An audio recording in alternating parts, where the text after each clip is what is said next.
Ya, pemirsa, Ketua Mahkamah Konstitusi Anwar Usman terancam sanksi pemberhentian dan pidana terkait dugaan pelanggaran etik dalam putusan batas usia Capres-Cawapres. Majelis Kehormatan MK saat ini tengah merumuskan putusan yang akan diumumkan 7 November 2023 esok.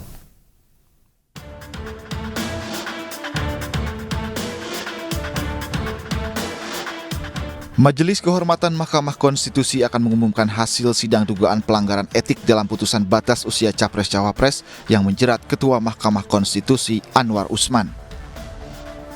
Putusan itu akan diumumkan Selasa 7 November 2023.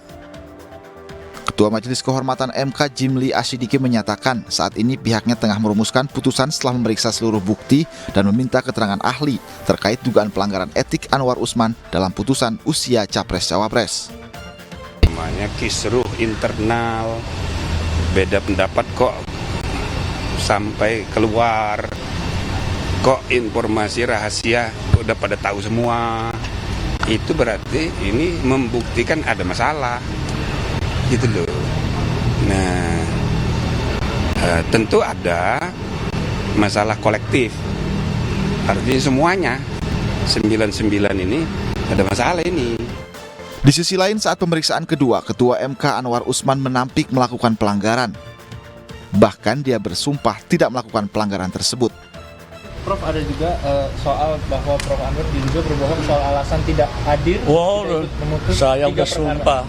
Demi Allah, saya sumpah lagi demi dalil, saya memang sakit. Jadi alasannya karena sakit, bukan karena sakit. Saya ini udah jadi hakim dari tahun 85 ya. Alhamdulillah. Saya tidak pernah melakukan sesuatu yang menyebabkan saya berurusan seperti ini. Kalau sakit itu harus menyerahkan surat. Saya sakit, tetapi tetap masuk, saya minum obat, saya tiduran. Diketahui Anwar Usman telah mengabulkan sebagian gugatan yang diajukan oleh mahasiswa UNS Almas Saki Biru. Gugatan itu diduga untuk memuluskan Gibran Rakabuming Raka untuk ikut Pilpres. Padahal usia Gibran masih berusia 36 tahun tapi sudah menjadi kepala daerah. Jika Anwar Usman terbukti bersalah, ada 3 sanksi etik yang mengancam Anwar Usman, yakni berupa teguran, peringatan, dan pemberhentian. Selain sanksi etik, pakar hukum tata negara Dedi Indrayana mengatakan Anwar Usman juga terancam pidana.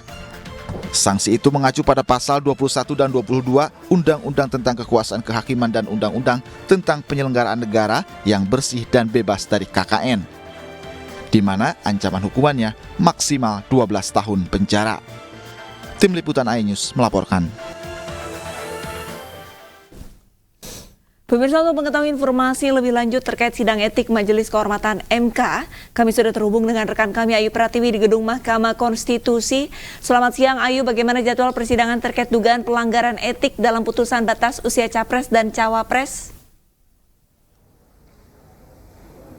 Ya, selamat siang Arista dan juga pemirsa. Terkait dengan jadwal untuk pembacaan putusan terkait dugaan adanya pelanggaran kode etik akan dilaksanakan besok Selasa 7 November 2023 tepatnya jam 4 sore.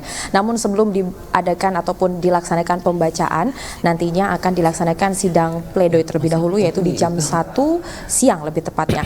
Dan pada hari ini di Gedung Mahkamah Konstitusi, Majelis Kehormatan Mahkamah Konstitusi sedang melakukan rapat tertutup yaitu rapat internal untuk membahas terkait rancangan yang akan dibacakan besok.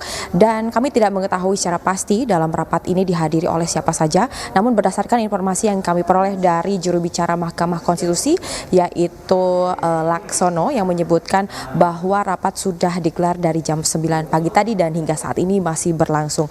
Dan sejatinya Arisa dan juga pemirsa, rapat kali ini harusnya diadakan ataupun dilaksanakan pada tanggal 5 November 2023 atau lebih tepatnya pada hari Sabtu kemarin. Namun pada hari Sabtu tersebut Ketua Majelis Kehormatan dari Mahkamah Konstitusi yaitu Jimli Asyidiki berhalangan hadir sehingga rapat baru diadakan pada hari ini yaitu di hari Senin 6 November 2023. Dan rencananya nantinya setelah dibacakan putusan dari pihak Mahkamah Konstitusi akan menggelar pertemuan juga untuk para terlapor yang sudah melaporkan sebanyak 21 laporan terhadap Ketua Mahkamah Konstitusi. Demikian, kembali ke studio. Langsung dari gedung MK Jakarta, terima kasih rekan Ayu Pratiwi dan selamat bertugas kembali. Pemirsa, Sekjen PDI Perjuangan Hasto Kristianto mengatakan Gibran bukan lagi kader PDI Perjuangan. Menurut Hasto, putra sulung Presiden Jokowi tersebut sudah bergabung dengan Partai Golkar. Gibran Rakabuming Raka telah bergabung dengan Partai Golkar, disampaikan langsung oleh Sekjen PDI Perjuangan Hasto Kristianto usai menghadiri rapat koordinasi daerah di Mataram, Nusa Tenggara Barat. Menurut Hasto, keputusan Gibran gabung dengan Golkar dilakukan setelah Gibran menjadi cawapres Prabowo. Hasto juga menjelaskan Gibran telah pamit kepada Ketua DPP PDI Perjuangan Puan Maharani. Sampaikan sekali lagi bahwa Mas Gibran ini dikuningkan, digolkarkan, maka ya otomatis Mas Gibran karena mencalonkan bersama Bapak Prabowo sudah tidak menjadi bagian dari keluarga PDI.